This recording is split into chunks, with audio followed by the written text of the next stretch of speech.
अस्सलाम वालेकुम, मैं हूं मोहम्मद आतिफ़ और आज हम स्टार्ट कर रहे हैं 2 dimensional motion physics lecture series का 5वां हिस्सा, जिसमें हम समझेंगे प्रोजेक्टाइल की लिमिटेशंस के बारे में।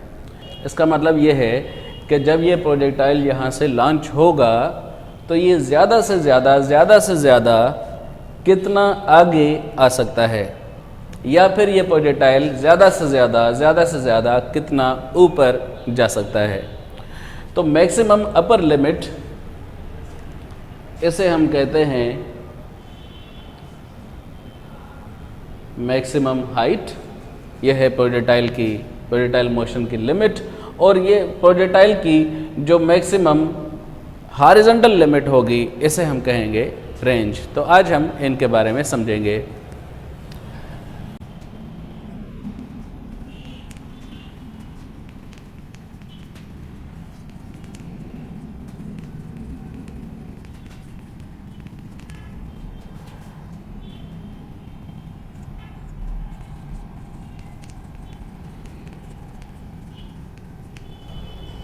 Maximum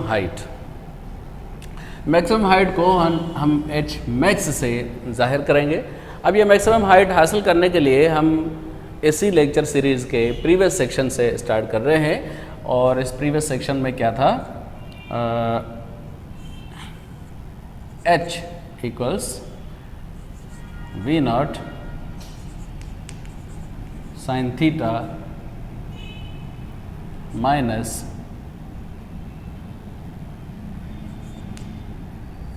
one upon 2 GT square. ये इक्वेशन हमने समझी थी। अब इसी इक्वेशन को हम मैक्सिमम हाइट के लिए ट्रांसफॉर्म करेंगे। यहाँ पे हम ट्रांसफॉर्मेशन के लिए जो टाइम इस्तेमाल करेंगे, time to reach maximum height, वो क्या है ये भी हम इसी सेक्शन में पढ़ चुके हैं। T equals v naught sine theta upon g. ऊपर जाने का time, the time for upward motion, this one. तो ये वाला टाइम हम इस्तेमाल करेंगे, और इसी टाइम की मदद से हम मैक्सिमम हाइट के लिए इक्वेशन ड्राइव करेंगे। जैसे कि ये टाइम का फैक्टर है, हम इस इक्वेशन में अप्लाई करेंगे तो हमें ये मिलेगा H equals v naught sine theta, और T की जगह हम लिखेंगे v naught sine theta upon G, and again minus 1/2 G, and T की जगह लिखेंगे v naught square, v naught sine theta upon G। और क्योंकि T के ऊपर स्क्वायर है तो इसीलिए यहाँ भी हम स्क्वायर अप्लाई कर लेंगे। अब सिंपली हमें ये हल करना है और फिर देखते हैं कि यहाँ से क्या नतीजा मिलता है।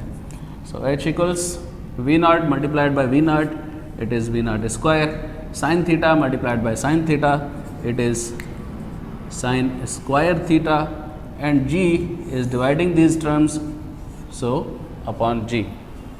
Then the second term minus 1/2 G should remain same for now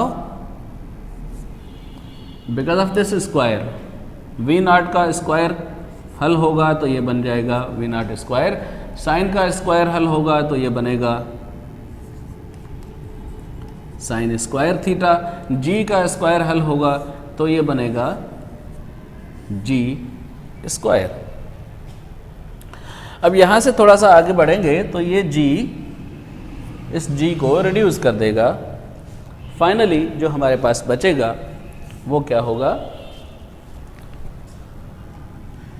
ये होगा H equals v naught square sine square theta upon G minus 1/2 v naught square sine square theta upon G। इस इक्वेशन का जब हम हल करेंगे तो इसके सॉल्यूशन में हमें LCM लेना होगा, और ये LCM क्या मिलेगा, H इक्वल्स LCM मिलेगा 2G, क्योंकि यहाँ पे G और 2 मल्टीप्लाई हो रहे हैं तो ये 2G। अब 2G को G से डिवाइड करेंगे, बाकी बचेगा 2, तो 2 यहाँ पे मल्टीप्लाई हो जाएगा इसके साथ, सो 2 multiplied by V0 square sine square theta हो गया। इसके बाद दोबारा 2G को G से डिवाइड करेंगे तो 2G को 2G से डिवाइड करेंगे तो 2G दोनों कैंसिल हो जाएंगे, बाकी बचेगा 1 और 1 हम इस वैल्यू से मल्टीप्लाई कर देंगे तो ये मिलेगा V0 square sine square theta. इनको जब हल करेंगे तो हमें क्या मिलेगा, यहाँ से H equals 2V0 square sine square theta minus V0 square sine square theta upon 2G। ठीक है,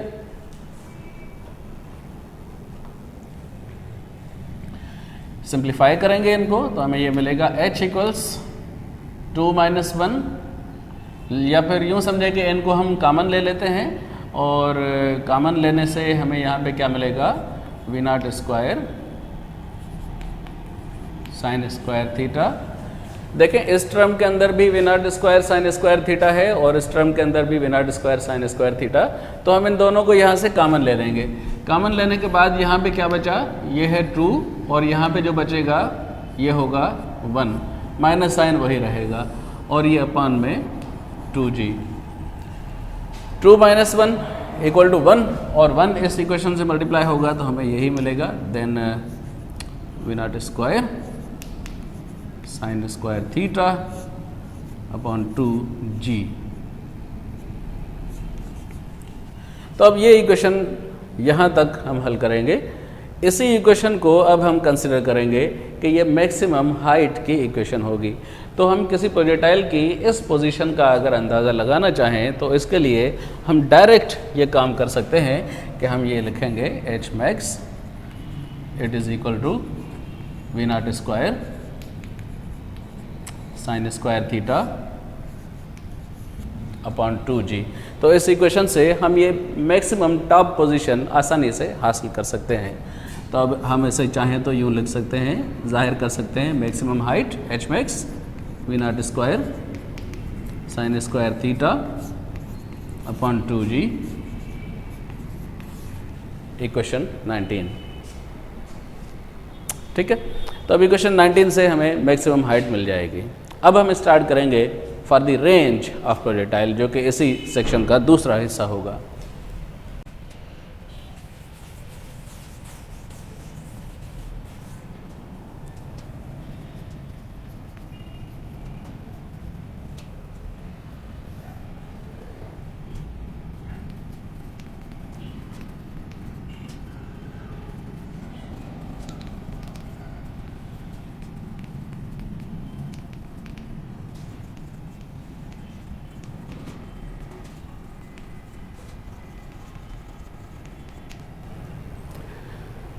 प्रोजेक्टाइल की रेंज ऑफ प्रोजेक्टाइल का मतलब ये है कि हॉरिजॉन्टल डिस्टेंस में प्रोजेक्टाइल का फासला, मगर ये रेंज के मामले में रेंज और हॉरिजॉन्टल डिस्प्लेसमेंट्स में थोड़ा सा फ़र्क है। फ़र्क ये है कि अगर किसी प्रोजेक्टाइल की लॉन्च लेवल और लैंडिंग लेवल सेम रहे, लॉन्च लेवल और लैंडिंग लेवल से मतलब ये कि जहाँ से जब प्रोजेक्टाइल को लॉन्च किया जाएगा तो ये प्रोजेक्टाइल ऐसे उड़ान भरेगा और ये दूसरी जगह पे लॉन्च करेगा। तो इस पॉइंट को हम कह सकते हैं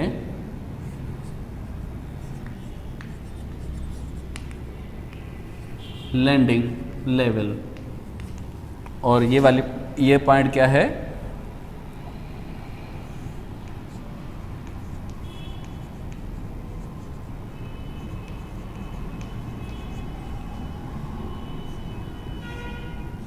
इस केस में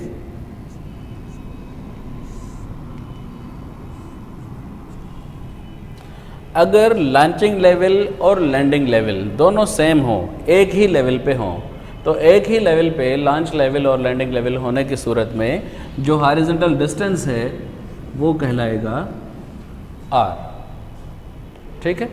और जब ये वाली कंडीशन होगी तो इस कंडीशन में time for upward motion, time for downward motion, ये दोनों भी सेम रहेंगे। In this condition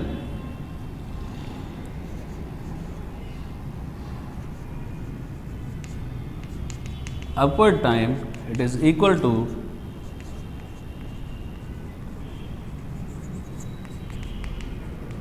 downward time. So T1 equal to T2. It is equal to V naught sin theta upon G।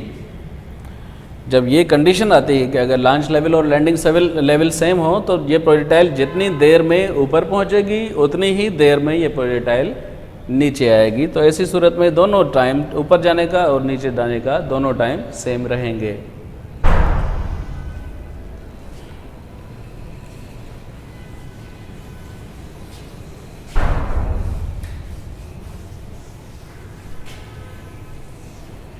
अब हम इस्तेमाल करेंगे प्रोजेक्टाइल हॉरिजॉन्टल मोशन की एक इक्वेशन जो कि है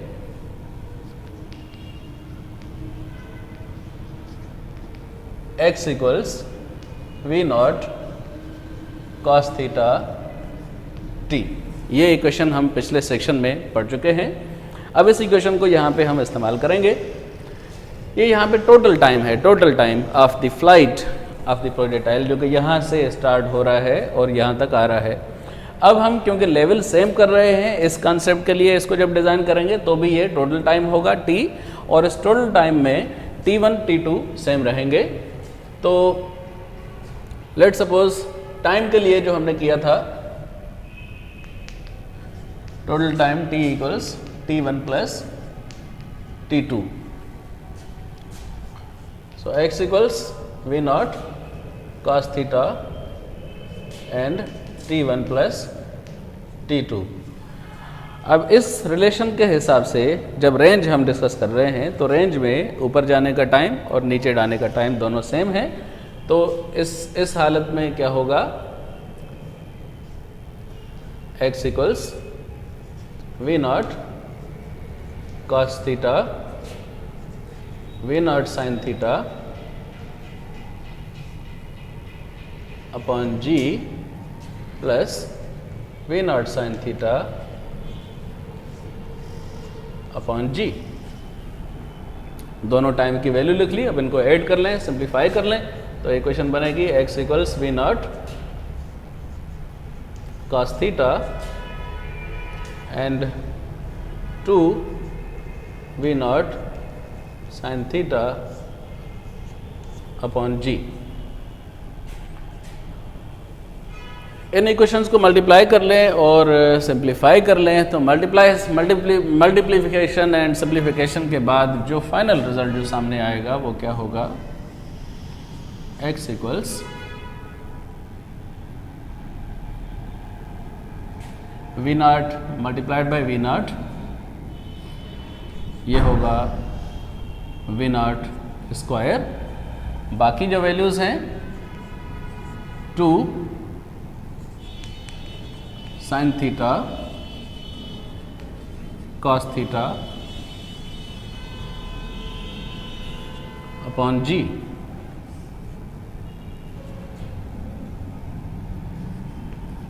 इक्वेशन 20।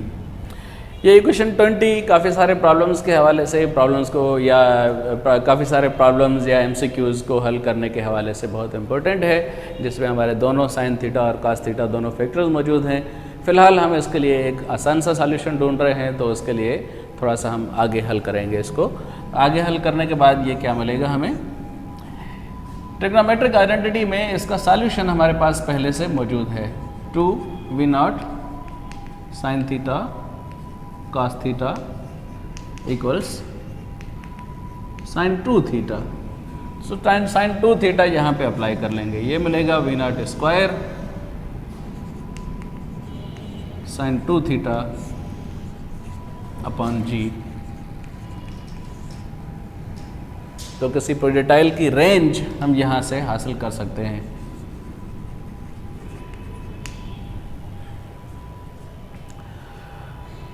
अब आते हैं मैक्सिमम रेंज पे।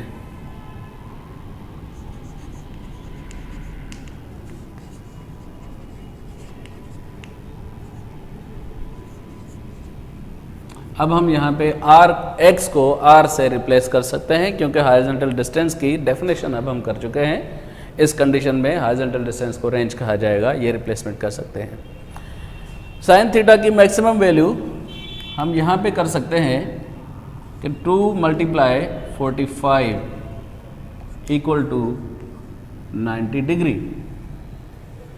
इक्वेशन 21 में जो एक वेरिएबल है एंगल, उस एंगल को हम यहाँ से ख़त्म कर सकते हैं। और ख़त्म कैसे किया? साइन थीटा की अगर मैक्सिमम वैल्यू बन जाए तो ये 90 डिग्री बनेगा। तो let suppose let theta equal to 45 degree. तो ये रेंज क्या बनेगा?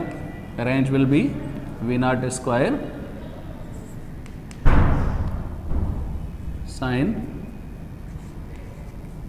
2 × 45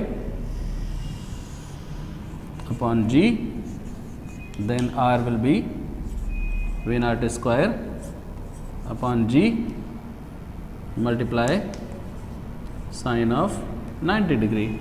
और साइन ऑफ 90 डिग्री का सॉल्यूशन हम जानते हैं, इट इज़ इक्वल टू 1। तो फिर हमारे पास क्या बचता है? Then r will be equal to V0 square upon g multiplied by 1। तो अब हम ये बता सकते हैं V0 स्क्वायर अपॉन g। तो ये इक्वेशन जो है, इक्वेशन 21, ये किसी प्रोजेक्टाइल की ज़्यादा से ज़्यादा रेंज को जाहिर करेगा अगर एंगल 45 रखी जाए। तो एंगल 45 का मतलब ये हमें मिलेगा। अब हम इसे कह सकते हैं मैक्सिमम रेंज। और मैक्सिमम रेंज कौन सी एंगल पे हमें मिलेगा? एट 45 डिग्री, या फिर इसे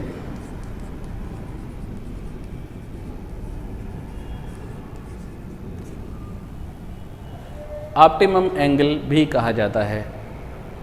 यहाँ पे हमारे प्रोजेक्टाइल मोशन के सेक्शन का, प्रोजेक्टाइल लिमिटेशंस का जो सेक्शन है वो ख़त्म होता है। इंशाल्लाह अगले सेशन में हम समझेंगे प्रोजेक्टाइल का जो ट्रैक है, जो रास्ता है, इस रास्ते के बारे में समझेंगे। और ये भी समझेंगे कि रेंज जो है कुछ ख़ास वैल्यूज़ के साथ रेंज की वैल्यू भी सेम हमें मिलती है। वो कैसे सेम मिलती है, उसके रिलेशंस क्या होंगे, ये सारे हम अगले सेशन में समझेंगे। किसी को अगर अगला सेशन समझना है तो फिर वो यहाँ पे क्लिक करें। किसी को अगर पिछला सेशन देखना है तो फिर वो यहाँ पे क्लिक करें। और अगर किसी को बाकी पूरी सीरीज़ देखनी है तो पूरी सीरीज़ के लिए वो इस जगह पे क्लिक करें। बहुत बहुत शुक्रिया।